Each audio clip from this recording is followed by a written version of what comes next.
What is going on, Colts Nation? Welcome back to another episode of Bring the Juice. Guys, the Indianapolis Colts improved their record to 7-8, winning against the Tennessee Titans 38-30 off of a franchise record-setting day running the football for the Indianapolis Colts. We're going to go ahead and break it down, but before we do that, I just want to say this episode is presented by PrizePicks. Be sure to visit the PrizePicks app today and use the code JUICE for a free $50 whenever you set your first $5 lineup. So, guys, this game, it definitely is. It's nice to celebrate a win. It really is.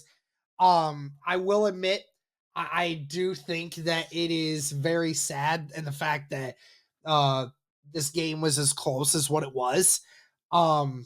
Remember, the Indianapolis Colts were winning 38 to 7 at the late end of the third quarter. And then the Tennessee Titans proceeded to score 23 unanswered points at the end of the third quarter through the fourth quarter and made it a game. Again, I understand early part of that. You're playing prevent defense. You're not wanting to give up the big play. Understandable.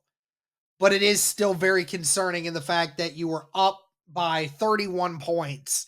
And then you did give the Tennessee Titans the chance to actually have a chance to tie this game up.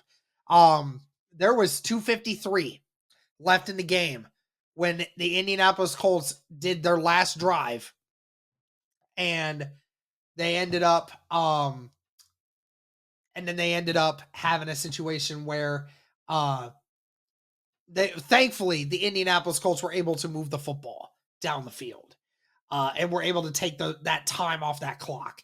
And then they punted it away with 3 seconds left. And Tennessee had the ball at the 11.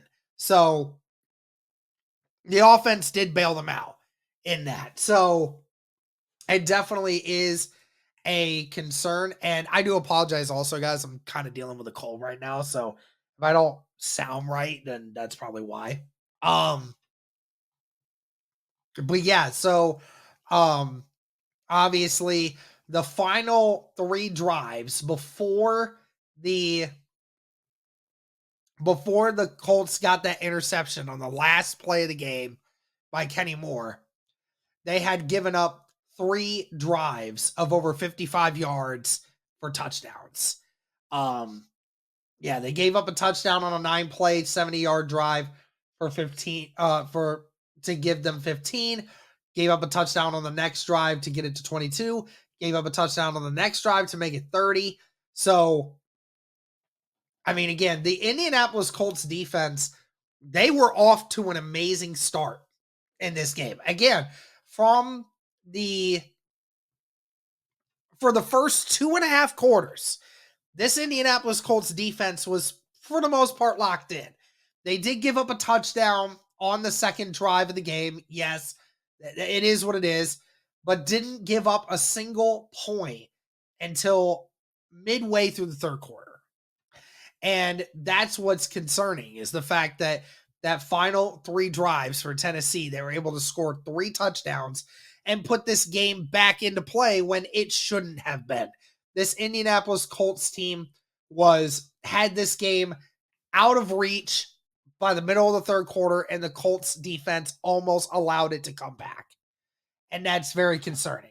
Again, I'm happy with a win, but the defense has to be better.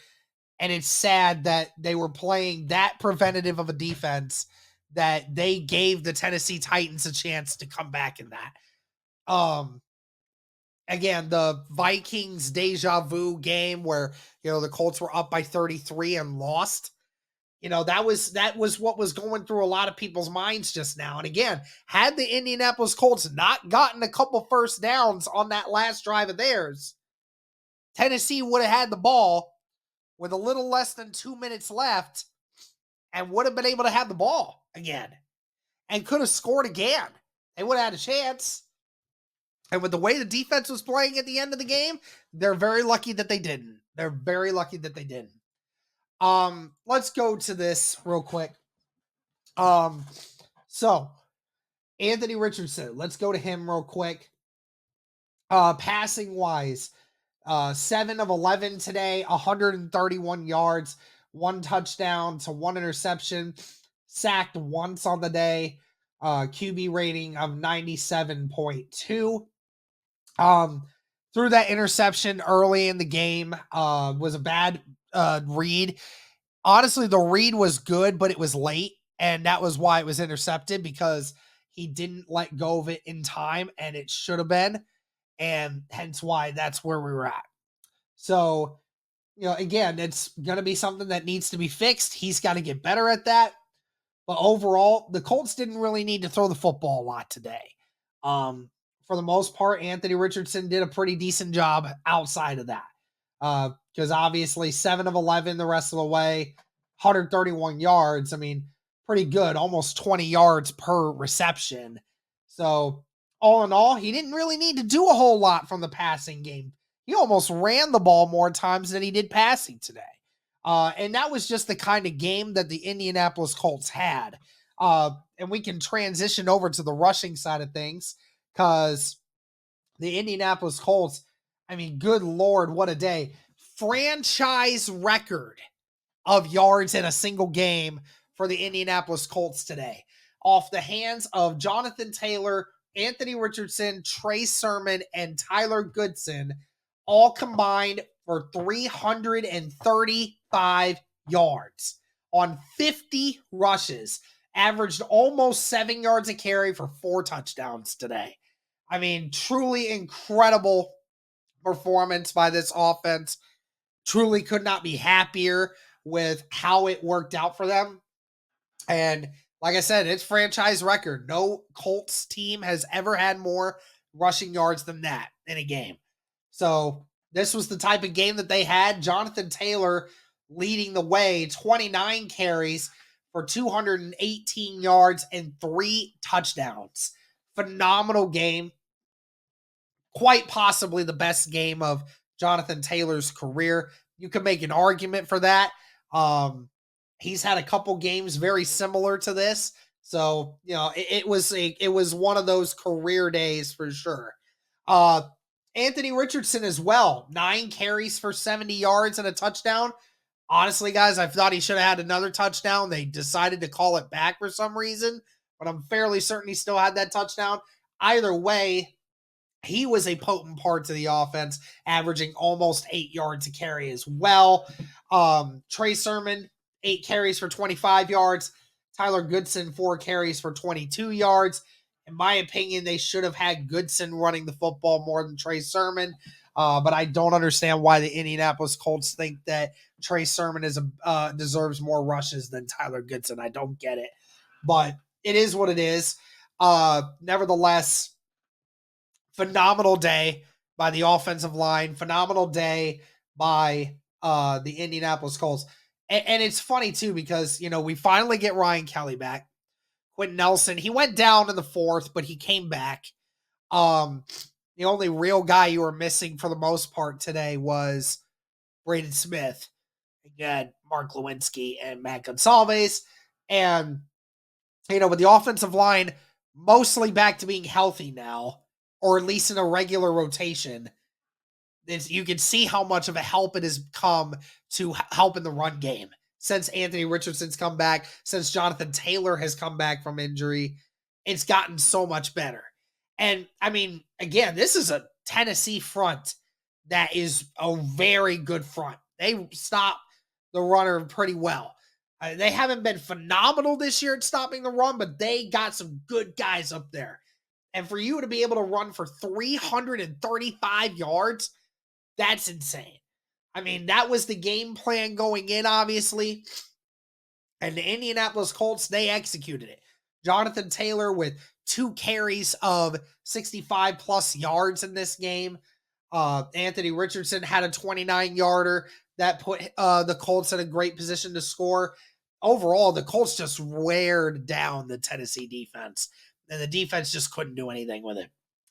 Overall, the pass numbers, nothing too crazy. Again, we didn't have to throw the football much in this game. So that's basically what it came down to. Josh Downs, 3 catches for 61 yards, 1 touchdown on 4 targets. He had that 1 touchdown on that 20 or on that 31 yard, or no, it was the 23-yard screen pass, where he stayed in bounds and did a phenomenal job there. Downs again showcasing what he can do. Adonai Mitchell, 1 target today, caught 1 catch for 36 yards. To start out the second half. Good to see him make that catch, even though it was questionable on whether or not it was a catch or not. Very close. He did get it. Michael Pittman, 2 catches for 19 yards. Really wasn't a factor much. Molly Cox, 1 catch for 15 yards today. So, again, really wasn't much to go into it, at the end of the day. So all in all, I mean, offensive wise, I mean, you can't get a whole lot better than this. I mean, you scored 5 touchdowns. So, I mean, it's a great day for any offense. Fantastic work. So here's the thing. So I do want to highlight a few people on the defense here today. I do want to highlight a few people. Ironically enough, Kwity Paye was the only one to get a sack today, which is pretty crazy, given the fact that it felt like the Colts were constantly in Mason Rudolph's face early in the game. Again, guys, it's a thing of 2 halves where, like, in that first half, the Colts not only were offensively just executing greatly, but then in the first half as well, the Colts defense outside of 1 drive. So basically, the Colts defense and offense both had 1 drive where it was just sucked. But outside of that, everything else was going pretty good for them. You were winning 24-7 going into halftime, getting the ball in the second half too. And then not only that, and then you went up 38-7. The offense was still going and the defense was too. But then all of a sudden, there was something that clicked. The offense stopped moving the ball very well because we started getting conservative. We started just running it and not really trying to push it. And then the defense started getting conservative. They started playing prevent defense, and then they started giving up touchdowns. The Colts didn't stop it, and the Colts couldn't do anything else otherwise. It was either complimentary football or nobody was playing football. In those last 20 minutes, in the last 22 minutes of the game, the Indianapolis Colts team did not play good football. The first 38 minutes, total domination. Last 22 minutes, very bad. Very bad. You're just very lucky that you built up a big enough lead in the first 38 that the last 22 didn't kill you. You were very lucky with that. I will say this. I will call a few people here. So Jalen Carlisle led the team in tackles today. 10 tackles. Fantastic job by Carlisle, who had to take over for EJ Speed today. And EJ Speed, who was out because of an injury. And Carlisle, who just came back from an injury, showing what he can do. Fantastic work there. DeForest Buckner, dude was all over the quarterback today. He was probably one of the only guys on the defensive line that was consistently getting something done when it came to that. Samuel Womack had a pass deflection and an interception today. Kenny Moore had 2, also had an interception on the day. Although Womack did get blown past on the second drive of the game. A couple guys that didn't do very good today. Blackman and Zaire both missed a bunch of tackles today. Very disappointing from 2 of your defensive leaders. But again, at the end of the day, it is what it is. Kenny Moore actually had 2 interceptions, by the way. So I'll give him the benefit of the doubt there. He had 2 interceptions. So Kenny Moore, DeForest Buckner, Jalen Carlisle, and Kenny Moore. Fantastic job. Everyone else could care less about. Nobody else really did their job very well. Anthony Gould needs to be our return man full time. I don't understand why he wasn't starting at the beginning of the year. He was healthy and active. Don't know what that was all about, but Anthony Gould has been electric on our receiving team this year. They had 3 kick returns today, averaging almost 33 yards a carry. Even had 9 yards on average for his punt returns. So, again, needed that. Outside of that, that's pretty much it, guys. Again, I'm happy we got the win. I loved watching this Colts offense run the ball down Tennessee's throat. Would have been much nicer had it not had been a 1-score game, given the fact that we were up by 31 midway through the third quarter. But that's going to do it for this one, guys. Let me know your thoughts. Thank you so much for tuning in. And as always,